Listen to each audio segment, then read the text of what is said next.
Alhamdulillah, wassalatu wassalam ala rasulillah wa ala alihi wa sahbihi ajma'een, amma ba'd. A'udhu billahi minash shaitanir rajim. Bismillahir rahmanir rahim. وَمَنْ أَحْسَنُ قَوْلًا مِمَّنْ دَعَا إِلَى اللَّهِ وَمَنْ أَحْسَنُ قَوْلًا مِمَّنْ دَعَا إِلَى اللَّهِ وَعَمِلَ صَالِحًا وَقَالَ إِنَّنِي مِنَ الْمُسْلِمِينَ رَبِّ اشْرَحْ لِي صَدْرِي وَيَسِّرْ لِي أَمْرِي وَاحْلُلْ عُقْدَةً مِنْ لِسَانِي يَفْقَهُ قَوْلِي. I welcome all the viewers on the Peace TV network, as well as the various people watching us on the social media platforms, that is YouTube, Facebook, Twitter and Instagram, as well as the people watching us live on the Al-Hidayah platform. I welcome all of you with the Islamic greetings. Assalamu alaikum wa rahmatullahi wa barakatuh. May the peace, mercy and blessings of Allah subhanahu wa ta'ala, of Almighty God, be upon all of you. Inshallah, we will be starting with the live question answer session, season 10, session 1. So let's start with the question answer session. Let's take the first question.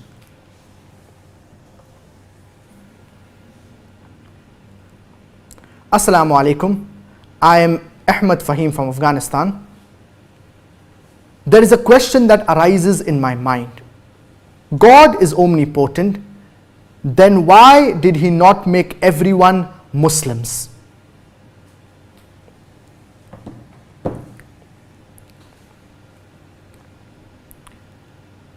What does the word omnipotent mean? Omnipotent, it refers to a deity who has ultimate power.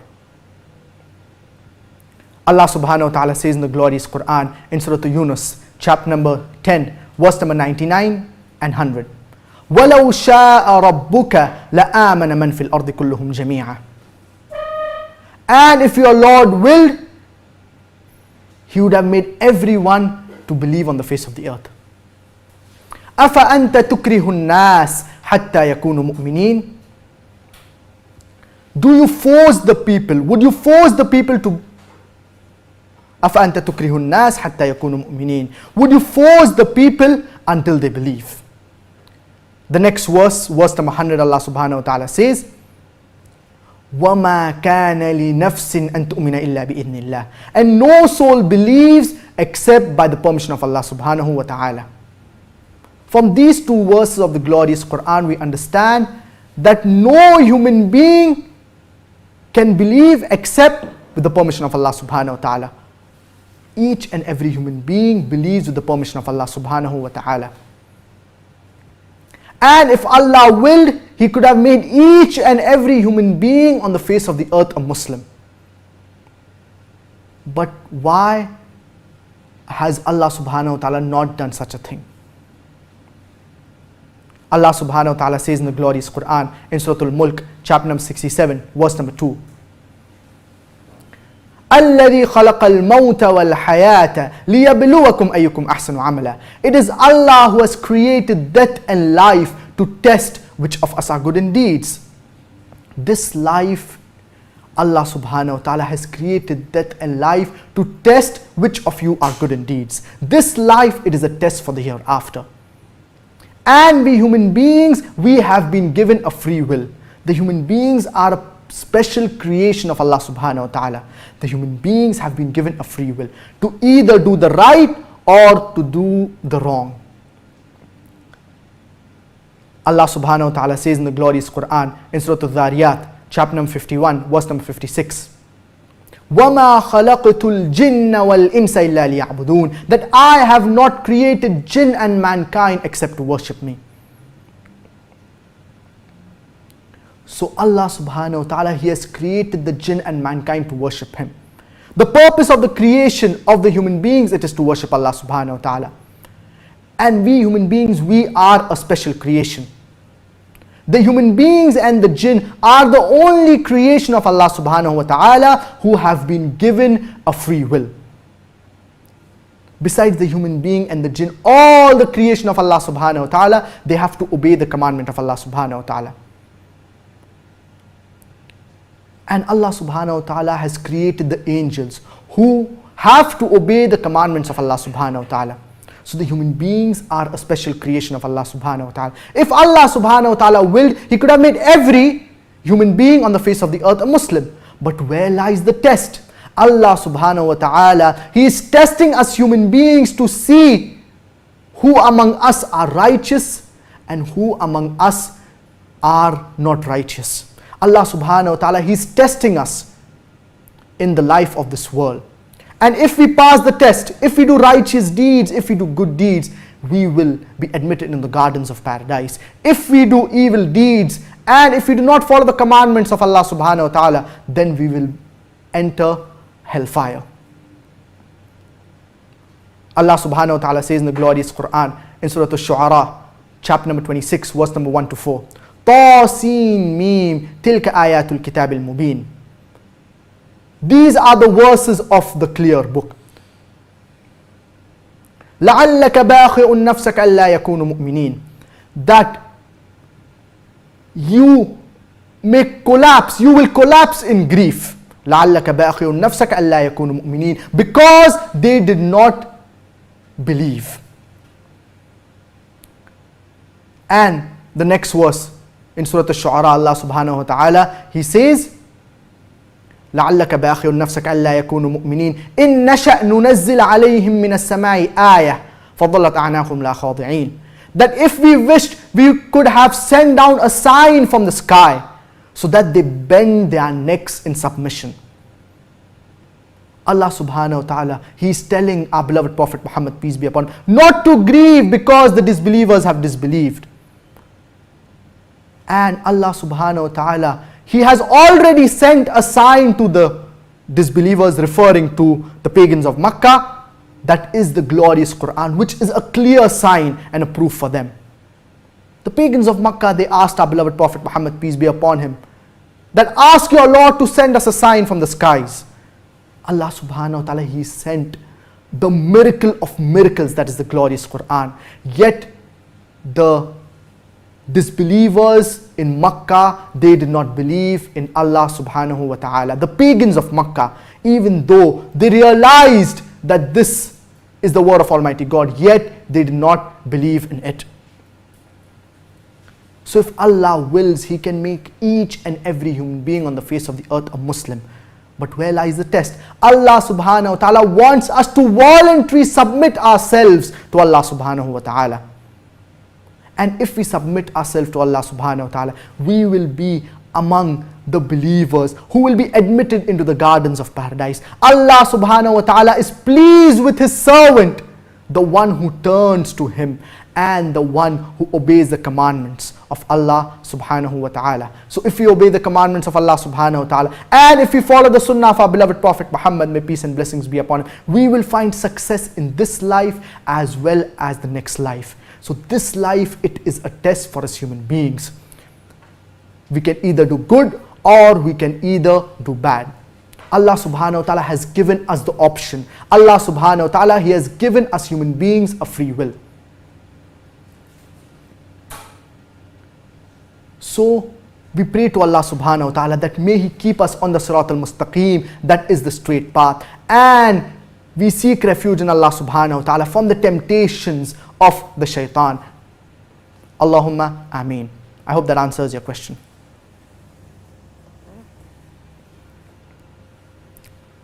The next question. My name is Yasir and I'm from Afghanistan. My question is, how can we protect ourselves from zina?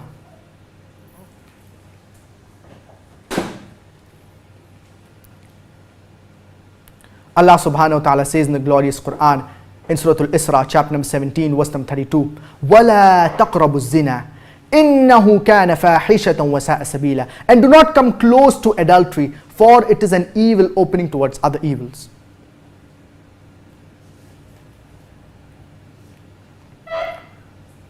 Allah subhanahu wa ta'ala in this verse of the glorious Quran in Surah Al-Isra, chapter number 17, verse number 32, He is telling us that do not come close to adultery. Allah subhanahu wa ta'ala in this verse, He is going a step further and He's telling us do not come close to adultery. Leave aside committing adultery, which is a grave major sin. So all the things that lead to adultery, we should see to it that we stay away from it. All the things that lead to zina, we should see to it that we stay away from it. Allah subhanahu wa ta'ala says in the glorious Quran in Surah Al-Baqarah, chapter number 2, verse number 208, Ya ayyuhalladhina amanu dukhulu fis silmi kaffah. O you who believe, enter into Islam wholeheartedly. وَلَا تَتَّبِعُوا خُطُوَاتِ الشَّيْطَانِ, and do not follow the footsteps of the devil. Allah subhanahu wa ta'ala in this verse of the glorious Quran, He's telling us, do not follow the footsteps of the devil. Leave aside following the devil, which is a great evil. Islam takes utmost precaution that, and Allah subhanahu wa ta'ala clearly tells us, do not follow the footsteps of the devil. So all the things that lead to haram, all the things that lead to anything that is haram, we should stay away from it. Now, how can we protect ourselves from zina, which is a major sin? And in fact, according to Imam al-Dhahabi, he writes in his book Al-Kabair, the 70 major sins, he says that zina, it is the 10th major sin in Islam. So how do we protect ourselves? How do we protect ourselves from this major sin of zina? Inshallah, I will discuss 11 ways in order to protect ourselves from zina. The first is that we should use the social media appropriately, and we should not misuse the social media. Today social media, it is very prevalent, whether it be YouTube, whether it be Facebook, whether it be Instagram, whether it be Twitter, etc. And majority of the people, when they use social media, they end up involving in something that is haram. For example, Facebook. Many people, they have a profile on Facebook, and while they use Facebook, they involve in something that is haram. We find many people, unfortunately, many men who have profiles on Facebook, they befriend a girl. The same is the case with the sisters, unfortunately. Many of the women who have a profile on Facebook, they befriend a male, and they think that it is mere friendship. But these are khutuwatu shaitan. These are the footsteps of the devil. Allah subhanahu wa ta'ala says in the glorious Quran, وَلَا تَتَّبِعُوا خُطُوَاتِ الشَّيْطَانِ, do not follow the footsteps of the devil. Initially it starts with friendship. Then a person starts communicating with the person of the opposite gender. Initially it starts with being a mere friend with a person of the opposite gender on Facebook. Then you start communicating with the person, you start sending the person a message, and then you want to get close to the person, you meet the person of the opposite gender, you want to go for coffee, you want to go for dinner, and then eventually a person falls into this heinous sin of zina. It is very important that we use the social media in the halal way. Social media, it has its pros and its cons. And today, there is a lot of fitna that is available on the social media. So we should stay away from this fitna. The second way in order to protect ourselves from zina is to avoid watching movies. And I am referring to the Hollywood and the Bollywood movies. We find many Muslims, unfortunately, they spend hours watching Hollywood and Bollywood movies. And in majority of these movies, there are haram things that are involved. Whether it be intermingling of the opposite gender, whether it be women appearing in these movies in obscene and in immodest clothes. So we should see to it that we do not while away our time, and we do not waste our time in watching movies. And what happens is, a person watches a movie and he wants to implement this in real life. Many a times in the movies, many things are fictitious and unreal. And people, they want to implement these things in real life. And people think that it is a mere movie. What is the problem if I'm watching some movie and there is certain intermingling and certain women, they are not dressed in the hijab or they are dressed immodestly? It is a mere movie, but we do not realize that this has an impact on our mind. The third way in order to protect ourselves from zina is to avoid looking at obscene and immodest pictures in the magazines. And we find today in the magazines that it is very common that you will find pictures of women, you will find pictures of immodest women. All of this, it is very common in most of the magazines today. So whenever we come across such a picture, we should immediately flip the page, and we should not continue watching at these images. And certain magazines are known to have pictures of women who are dressed immodestly. So we should not read these magazines at all. We find in the magazines that there are advertisements, for example, of a car. Invariably, in the ad, you will find a woman who's dressed immodestly. In the magazines, you may have an advertisement of a furniture. Invariably, in that you will find a woman. What is the percentage of women who drive car? It is very less as compared to men. But invariably, in an ad of a car, you will find a woman. The fourth way in order to protect ourselves from zina is to avoid reading newspapers which have immodest pictures in it. We find this in the newspapers as well, that there are ads of women, there are ads which promote haram things.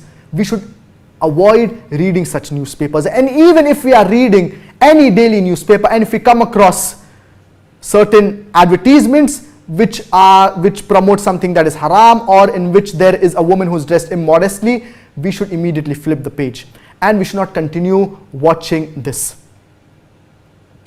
The fifth way in order to protect ourselves from zina is that we should be in the company of good and righteous friends. A man should have good friends. The brothers, they should have good friends, and the sisters, they should have good friends, and we should only keep friends of the same gender.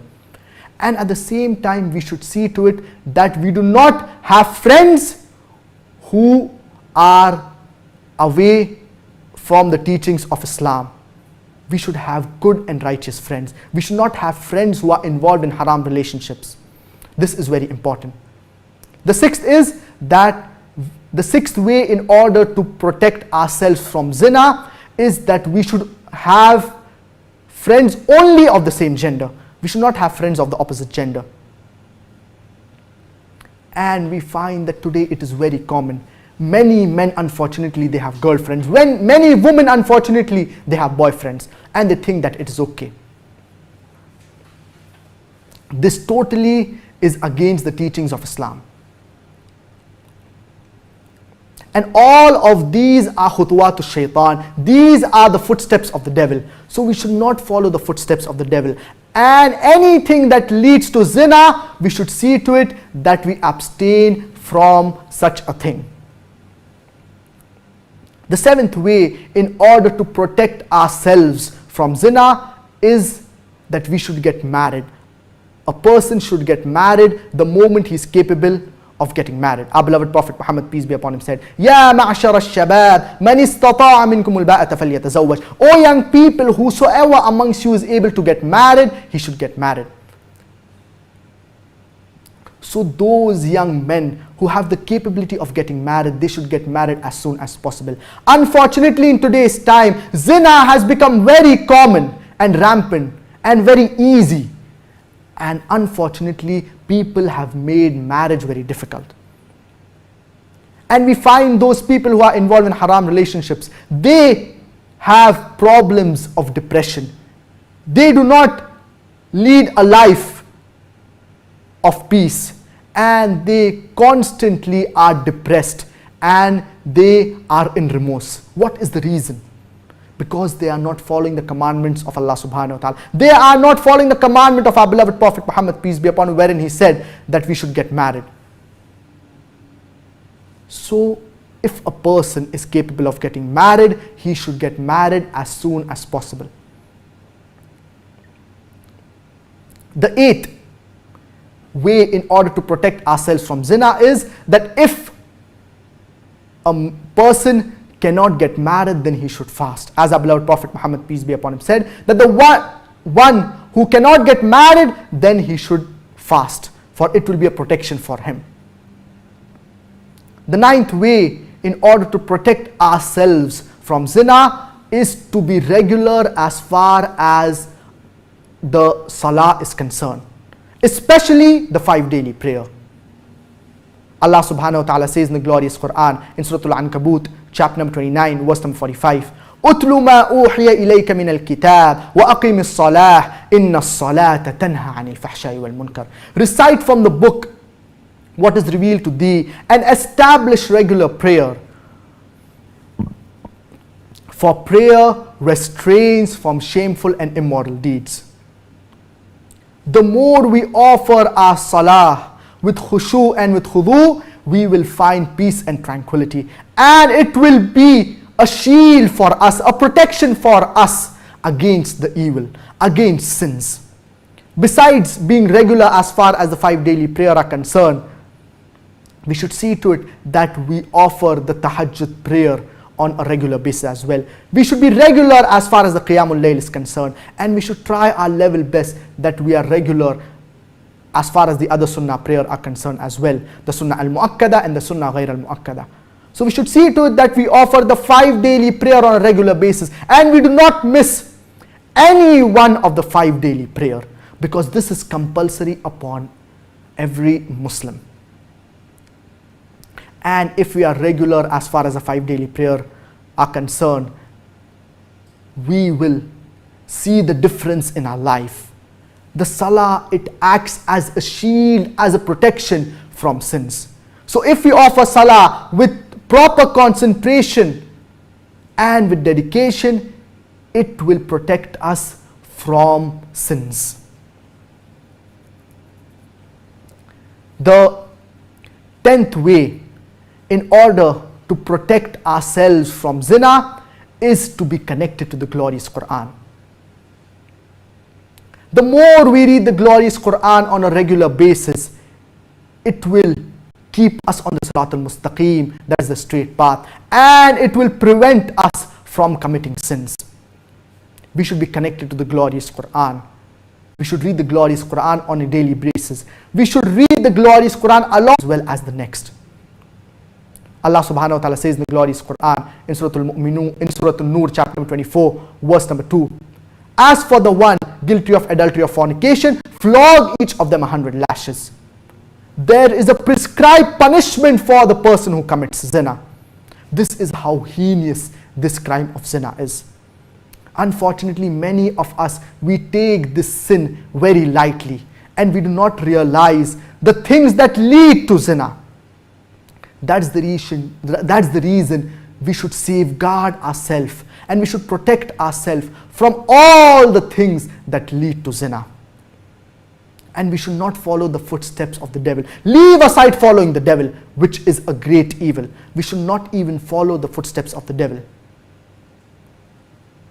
And Satan, he uses different techniques in order to tempt different human beings. That reminds me of an incident of a person who was an abid, who was a worshipper of Allah subhanahu wa ta'ala, and he was known in the society to worship Allah subhanahu wa ta'ala. This person, he was known for his obedience, for his worship, for his ibadah. Everyone knew him as a righteous person, as a person who's consistent as far as his salah, as far as his fasting, as far as his ibadah is concerned. One day, there is a family that wants to travel away from the town in which this abid, in which this worshipper is staying. And they want to leave their daughter behind. And they go to this abid, this worshipper, and they tell him that we want to keep our daughter with you, because we know that you are a righteous person and you will take care of her. Now this abid, he was staying alone in his house. So immediately he says, A'udhu Billah, I seek refuge in Allah. How can this unknown woman who is not a mahram to me stay with me? I'm staying alone in my house. He immediately refuses. But then Satan comes and tempts him and tells him that what is the problem? What you can do is you can keep this sister in the house beside your house, and there is no problem in it. She's not staying in the same house. So he agrees and he keeps this sister in the house besides his house. A few days pass and the Satan has already started his campaign of taking this abid worshipper away from Allah subhanahu wa ta'ala. Now he tells this abid, this worshipper, that this woman, she's staying alone in the house besides you. Why don't you take her in your house and keep her in a separate room? You will not be staying in the same room with her. At least you can take care of her. She's a good Muslimah. You need to take care of a Muslim sister. So this abid, he thinks, okay, there is no problem. I'm staying in one room, she's staying in another room. And he takes and he welcomes the sister in his house. A few days pass. Satan tempts this abid, this worshipper. And he tells him that you need to know this sister better. You need to take care of her, you need to serve her. Why don't you sometimes call her inside your room and you take care of her, you give her food, you give her water, etc. So this abid, he agrees and he takes this sister inside his room. And then Satan keeps on tempting him slowly and gradually, and he keeps getting closer to this sister. He ends up talking unnecessarily to the sister, and then eventually Satan tempts him to commit this major sin of zina, and he commits this major sin of zina. Now when the people, they return back, they realize that this person, he has committed zina with the sister, and he is taken to the court of law, and he's about to be given his punishment for zina. Now this person, he's caught.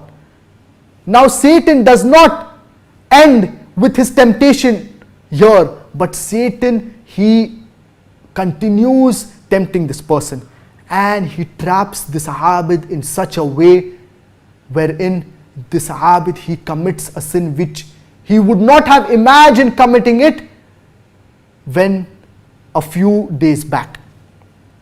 So Satan comes to this person, to this abid, and he tells him that I am the one who has put you into this problem, and I am the only one who can remove you from this problem.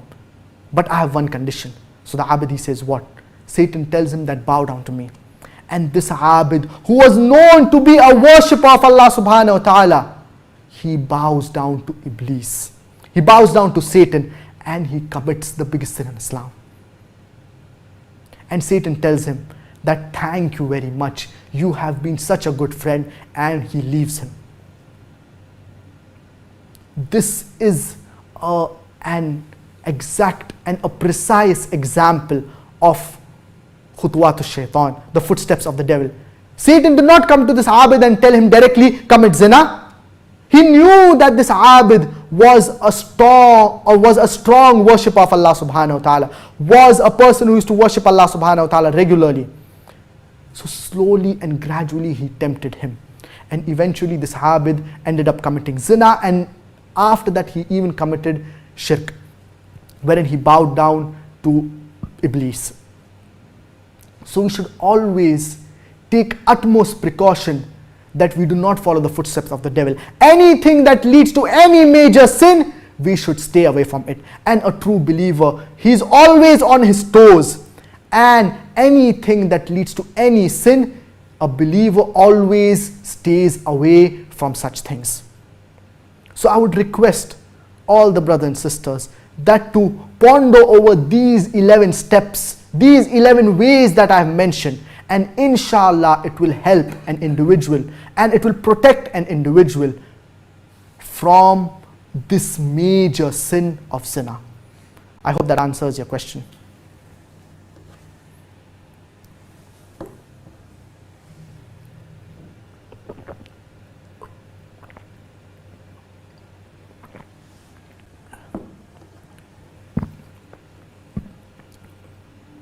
The next question, I'm Laveen. a web developer from Suleimania, Kurdistan, Iraq. My question is, Allah knows what we want. Then why do we have to make dua to Allah subhanahu wa ta'ala?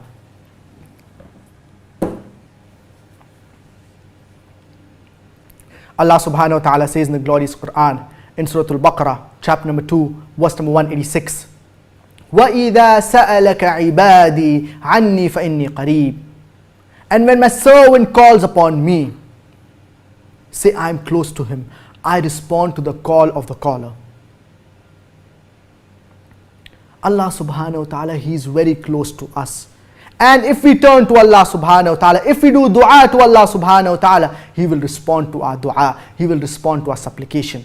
Now if Allah knows what we want, why do we have to do dua to Allah subhanahu wa ta'ala? So that we know the difference between a person who is a theist and an atheist. A theist is a person who believes in God, and an atheist is a person who does not believe in God. So if everyone does not do dua, how will we know the difference between a theist and an atheist? A person who believes in God and a person who does not believe in God. In order to know the difference between a believer in Allah subhanahu wa ta'ala and a disbeliever in Allah subhanahu wa ta'ala is dua. A believer will call upon Allah subhanahu wa ta'ala, will turn to Allah subhanahu wa ta'ala. A disbeliever will not turn to Allah subhanahu wa ta'ala. A believer will turn to Allah subhanahu wa ta'ala. A disbeliever may ask some deity, but the disbeliever will ask the false deity. So in order to differentiate between a believer in Allah subhanahu wa ta'ala and a disbeliever, dua is very important. If each and every human being does not do dua, then what is the difference between a believer in Allah subhanahu wa ta'ala and a disbeliever in Allah subhanahu wa ta'ala? A true believer turns to Allah subhanahu wa ta'ala and supplicates to Allah subhanahu wa ta'ala. And the reason Allah subhanahu wa ta'ala wants us to do dua to Him is so that we recognize Him as the Creator. Allah subhanahu wa ta'ala, He's testing us and seeing whether we recognize Him as the Creator, as the Cherisher, as the Sustainer. And if we recognize Allah subhanahu wa ta'ala as our Creator, as our Sustainer, as our Cherisher, then we will tend to follow His advice. Allah subhanahu wa ta'ala, He's testing us believers. He's testing us human beings, that do we turn to Him and do we ask dua to Allah subhanahu wa ta'ala. And dua, it will benefit us. When we do dua to Allah subhanahu wa ta'ala, it does not benefit Allah subhanahu wa ta'ala in any way or form. But Allah subhanahu wa ta'ala, He's testing us to see who among us turns to Him and supplicates to Him. So the more we turn to Allah subhanahu wa ta'ala, the more it will draw us closer towards Allah subhanahu wa ta'ala. For example, there is a doctor. We praise the doctor, we revere the doctor. And when we praise the doctor, when we revere the doctor, we tend to follow his advice as far as medication is concerned. When we praise Allah subhanahu wa ta'ala, when we revere Allah subhanahu wa ta'ala, when we consider Allah subhanahu wa ta'ala as our Creator, as our Sustainer, we will tend to follow His commandments and His advice. So when we do dua to Allah subhanahu wa ta'ala, it benefits us and it does not benefit Allah subhanahu wa ta'ala. If we want to have peace, tranquility and satisfaction in this life and the next life, then we should do dua to Allah subhanahu wa ta'ala. We should turn to Allah subhanahu wa ta'ala. The dua, it is the weapon of a believer. Let us utilize this weapon in order to call upon Allah subhanahu wa ta'ala. Our beloved Prophet Muhammad, may peace and blessings be upon him, he used to ask forgiveness from Allah subhanahu wa ta'ala no less than 100 times a day. Even though our beloved Prophet Muhammad, peace be upon him, was promised paradise, yet he used to turn to Allah subhanahu wa ta'ala. He used to ask forgiveness from Allah subhanahu wa ta'ala.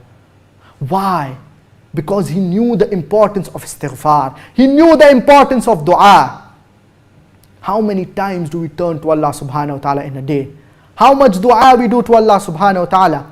One of the best times to do dua to Allah subhanahu wa ta'ala, it is during the last 1/3 of the night, during the tahajjud prayer in our sujood. Let us turn to Allah subhanahu wa ta'ala before it is too late. Let us do dua to Allah subhanahu wa ta'ala. If we want to have success in this life as well as the next, we should turn to Allah subhanahu wa ta'ala. Whatever our needs and wants are, we should ask Allah subhanahu wa ta'ala. The more we ask Allah subhanahu wa ta'ala, the more we will find peace and tranquility in our lives. So let us turn towards Allah subhanahu wa ta'ala. Let us do dua to Allah subhanahu wa ta'ala. Let us ask forgiveness from Allah subhanahu wa ta'ala on a daily basis. And this will help us in this life as well as the next life. The dua that we ask from Allah subhanahu wa ta'ala, it will be beneficial to us in this world as well as the next life. And the more we turn to Allah subhanahu wa ta'ala, the more we will be on the sirat al-mustaqim, that is the straight path. The more we do dua to Allah subhanahu wa ta'ala, we will realize our mistakes and we will repent to Allah subhanahu wa ta'ala.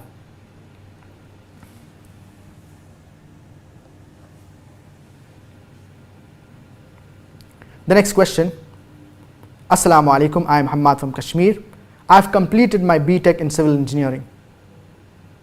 Now I want to know, how do I pursue bachelor's and master's in any Islamic university in Saudi Arabia, since I have surpassed the age criteria for admission into Islamic University of Medina, and it is my passion to study Islam offline with an organized academic curriculum.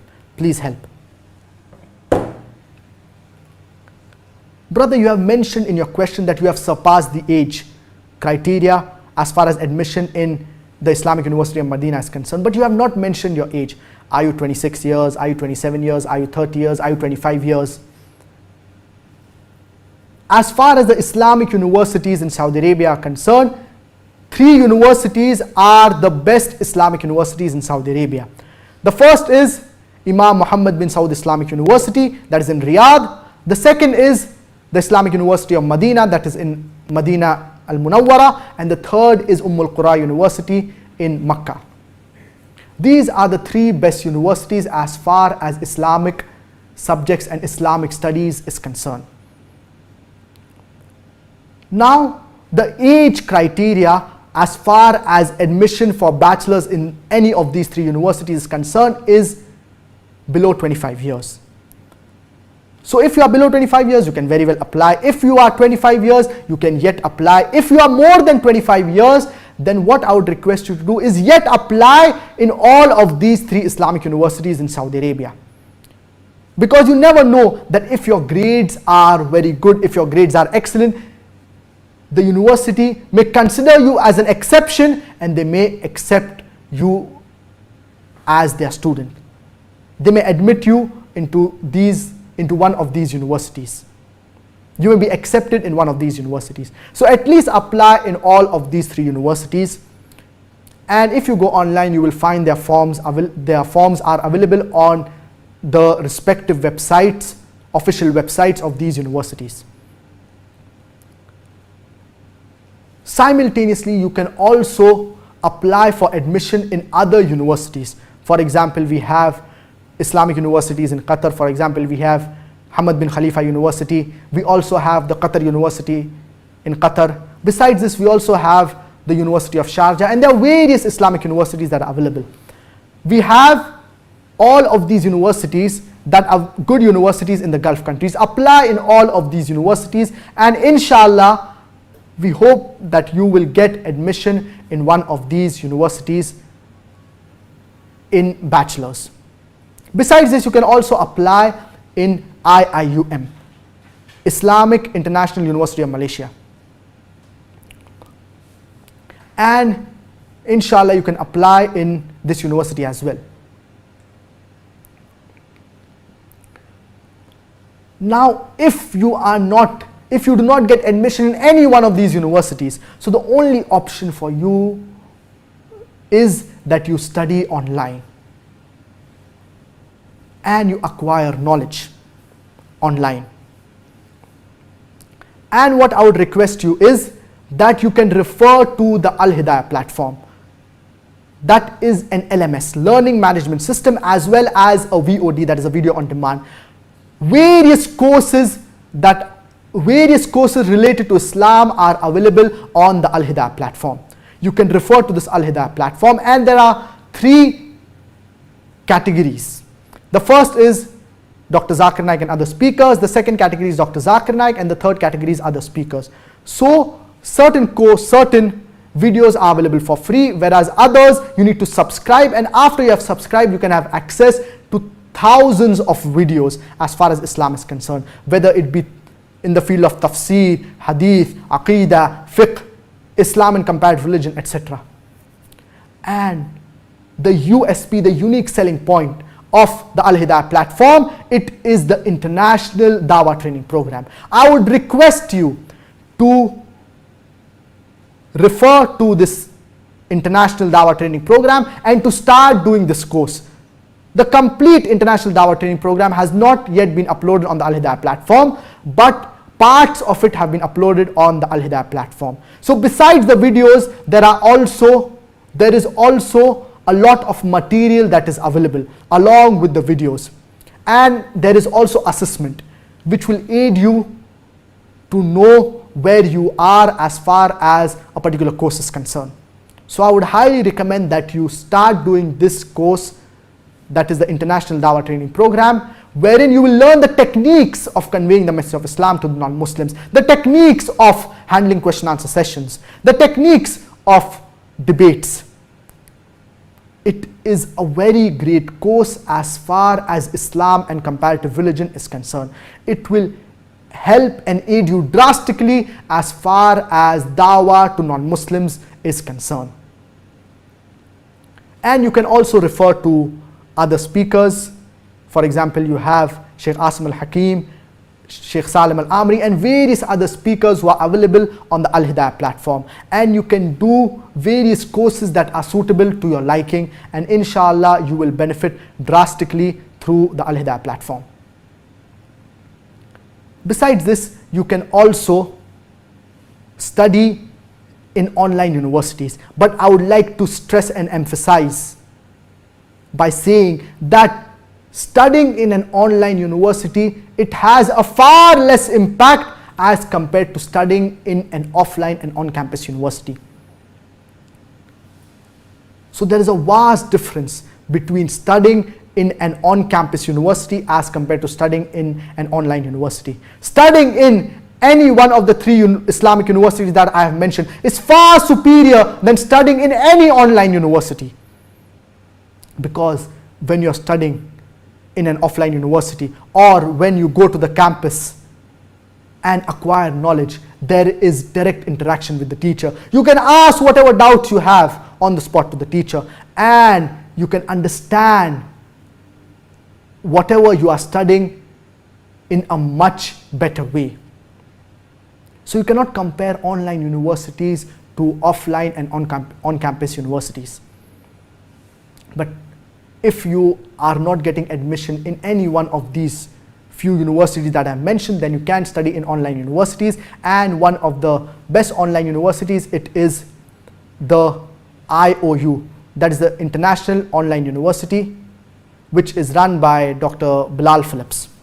You can refer to this university, and inshallah you can do courses as far as Islamic studies is concerned. There is another university that is run by Sheikh Saad al-Shetri, that is the Knowledge University, and you can refer to this university as well, and you can study online in one of these universities, and it will help you inshallah.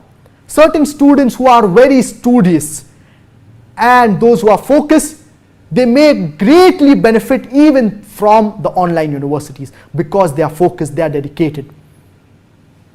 Our beloved Prophet Muhammad, peace be upon him, said, "Talabul ilmi fariidatun ala kulli Muslim." Seeking knowledge is obligatory upon every single Muslim. We should acquire Islamic education and knowledge. We should acquire knowledge that will benefit us in this world as well as the next. And we should see to that we do not acquire knowledge that is futile, which does not benefit us neither in this world nor in the akhirah. So when we are acquiring knowledge, we should see to that it is beneficial for us. It is beneficial knowledge. That's the reason we do the dua. Rabbi zidni ilma. Oh my Lord, increase me in knowledge. What kind of knowledge? Beneficial knowledge. Knowledge that will benefit us in this world as well as the next. And simultaneously, a person can do his own self-study, read the glorious Quran with translation, read the tafsir of the glorious Quran. There are various books of tafsir that are available. If you know Arabic as a language, it is the best. There are several books of tafsir that are available. Tafsir ibn Kathir, Tabari, Tafsir al-Sa'di, and various other books of tafasir that are available. If you do not know Arabic as a language, then you can refer to Tafsir ibn Kathir in the English language. And as far as the translation of the glorious Quran is concerned, I would request you that to read the translation of the glorious Quran as well on a daily basis. And one of the best English translations, it is the Abdullah Yusuf Ali. So you can refer to this translation as well, and after you read the glorious Quran on a daily basis, you will see the satisfaction and tranquility in your life. You will see the change in your life. Let us be connected to the glorious Quran, and let us not disconnect ourselves. Let us not disconnect ourselves from the glorious Quran.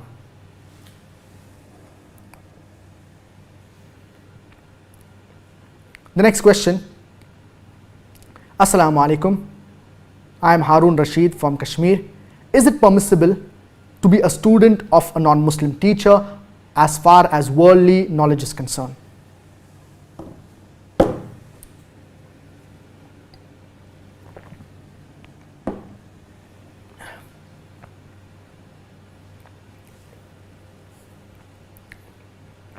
Knowledge can broadly be classified into two categories. The first is the Islamic knowledge. The second is the worldly knowledge.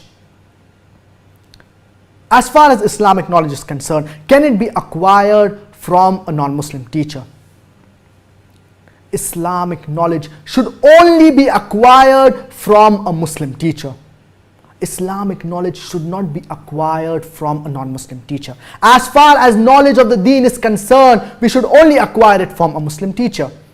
And we find that it is very prevalent in today's time, that there are non-Muslim teachers who teach Islam to Muslim students, unfortunately. So when we are acquiring knowledge, Islamic knowledge, we should only acquire it from Muslim teachers. And we find in the Western countries, it is very prevalent. When students, they are doing their masters and their PhD, their guide many a times is a non-Muslim. How can you have a guide as a non-Muslim when you are studying Islam? And many people, they justify and they say, no, this person is just my guide. What is the harm? If you have a non-Muslim as your guide, as far as Islamic knowledge is concerned, you never know, it may have a huge impact on you. And we find this, that those students who have passed from universities, Islamic universities, like the Medina University, like Imam Muhammad bin Saud Islamic University, they do their bachelors from these Islamic universities, and later on they do their masters and their PhD in the Western countries, and their guide is a non-Muslim. And we see the drastic change as far as them practicing Islam is concerned. They tend to compromise as far as Islam is concerned. Their views change and they become more lenient as far as practicing Islam is concerned.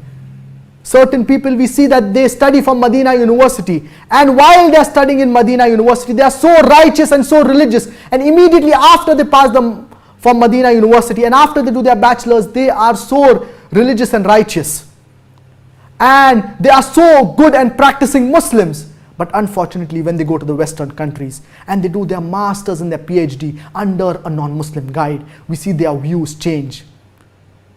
And I would like to give you an example. If you are writing a thesis on Islamic banking, and there is a subtopic in Islamic banking regarding interest, and you are mentioning regarding taking a loan from a conventional bank for your house, a home loan, or taking an educational loan. Now, if your guide is a non-Muslim, he may tell you that it is okay with you taking a home loan from a conventional bank that is based on interest, an interest-based loan, because it is a requirement, you require a home. Many people, they even justify and they say that as far as education is concerned, you can take an interest-based loan, unfortunately.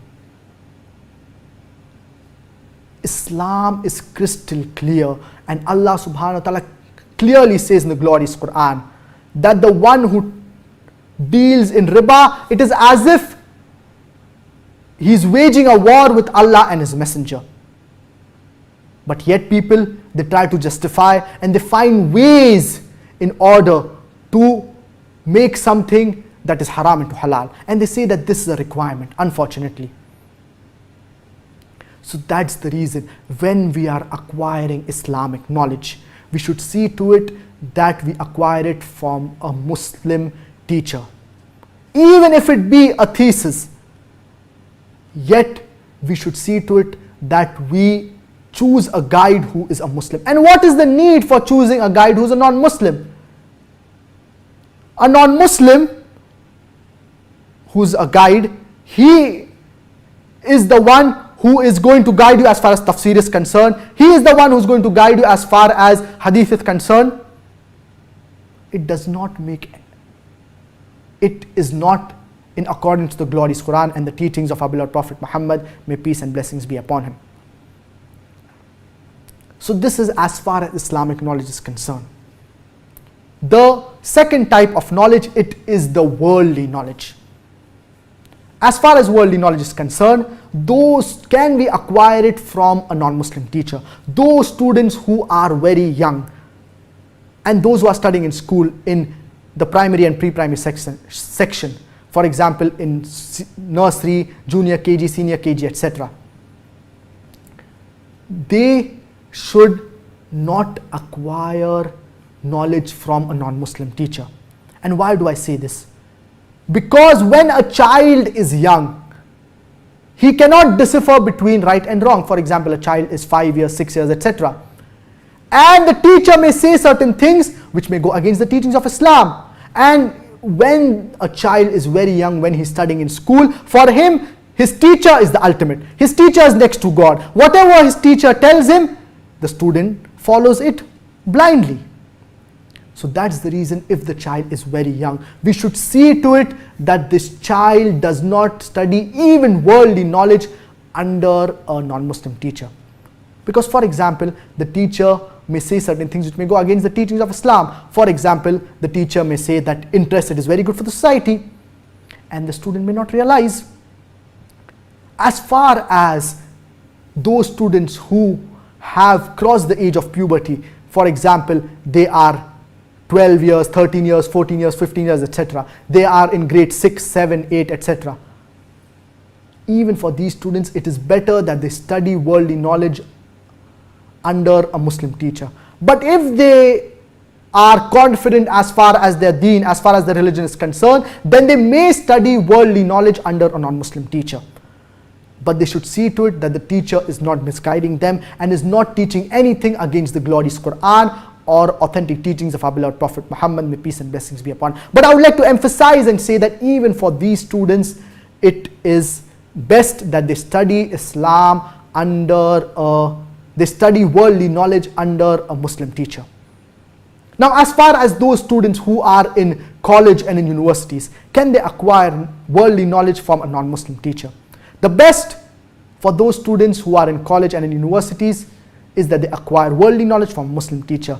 But if they are strong as far as the deen is concerned, and if they are steadfast on the religion of Islam, and if the teacher is not misguiding them and not teaching anything that goes against the glorious Quran and authentic teachings of our beloved Prophet Muhammad, peace be upon him, then a student who's in college or in a university can study worldly knowledge under a non-Muslim teacher. But yet the best is to study worldly knowledge under a Muslim teacher. And for those students who are in the pre-primary or primary section, they cannot decipher between right and wrong. So if, for example, if there is a female teacher who wears a skirt and teaches the students, So the students, the female students, they may be influenced by the dressing of the teacher, and even they will want to wear skirts.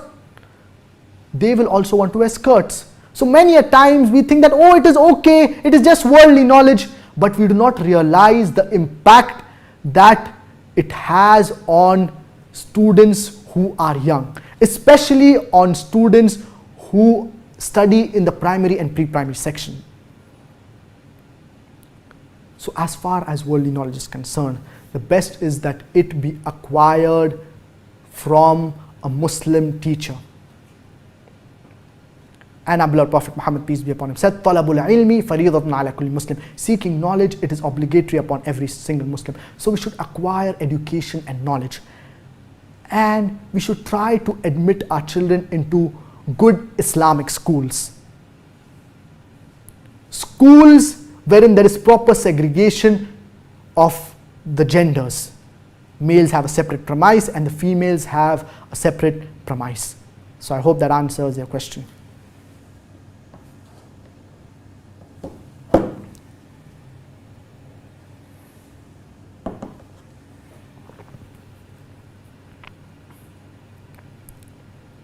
We will take the last question.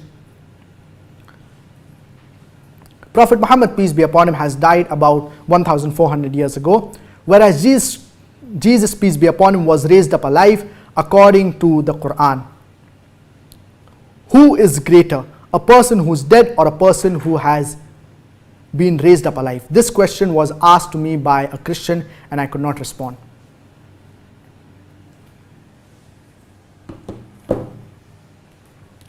Allah subhanahu wa ta'ala says in the glorious Quran, Surah An-Nisa, chapter number 4, وَمَا قَتَلُوهُ وَمَا صَلَبُوهُ وَلَكِنْ شُبِّهَ لَهُمْ. Neither did they kill him nor did they crucify him, but it was made to appear so. وَإِنَّ الَّذِينَ اخْتَلَفُوا فِيهِ لَفِي شَكٍّ مِّنْهُ. And those who differ in it are full of doubt. إِلَّا اتِّبَاعَ الظَّنِّ, with only conjecture to follow. وَمَا قَتَلُوهُ يَقِينًا. And for an assurity they killed him not. Allah subhanahu wa ta'ala, in this verse of the glorious Quran, He is clearly telling us that Jesus Christ, peace be upon him, He was neither killed nor was He crucified, but it was made to appear so. And in the next verse Allah subhanahu wa ta'ala says, بَرْ رَفَعَهُ اللَّهُ إِلَيْهِ. But Allah raised him up unto Himself. Allah raised him up alive. وَكَانَ اللَّهُ عَزِيزًا حَكِيمًا. And Allah is exalted in might, full of wisdom. Now, why was Jesus Christ, peace be upon him, raised up alive? Jesus Christ, peace be upon him, He was raised up alive because He was the only prophet of Almighty God whose followers mistook Him as a whole to be Almighty God. Prophet Jesus Christ, peace be upon him, He was the only prophet of Almighty God whose followers as a whole, they mistook Him to be Almighty God. That's the reason Allah subhanahu wa ta'ala raised him up alive. And Jesus Christ, peace be upon him, when He comes in His second coming, He will not come as a messenger of God or a prophet of God, but He will come as a follower of Prophet Muhammad, may peace and blessings be upon him. And He will come in order to testify to the people and tell the people that He never claimed divinity. He never commanded His followers to worship Him, but rather He told them to worship Allah subhanahu wa ta'ala. And even on the day of judgment, when Jesus Christ, peace be upon him, even on the day of judgment, Jesus Christ, peace be upon him, He will testify this in front of Allah subhanahu wa ta'ala. وَإِذْ قَالَ اللَّهُ يَا عِيسَى ابْنَ مَرْيَمَ أَنْتَ قُلْتَ لِلنَّاسِ اتَّخِذُونِي وَأُمِّيَ إِلَٰهَيْنِ مِن دُونِ اللَّهِ. Allah subhanahu wa ta'ala says in Surah Al-Ma'idah, chapter number 5, verse number 116, وَإِذْ قَالَ اللَّهُ يَا عِيسَى ابْنَ مَرْيَمَ أَأَنْتَ قُلْتَ لِلنَّاسِ اتَّخِذُونِي وَأُمِّيَ إِلَٰهَيْنِ مِن دُونِ اللَّهِ. And when Allah subhanahu wa ta'ala, He tells Isa alayhi salam that, did you tell the people to worship me and my mother besides Allah subhanahu wa ta'ala? قَالَ سُبْحَانَكَ مَا يَكُونُ لِي أَنْ أَقُولَ مَا لَيْسَ لِي بِحَقٍّ. Say, glory be to Allah subhanahu wa ta'ala. How can I say something which I do not have authority of?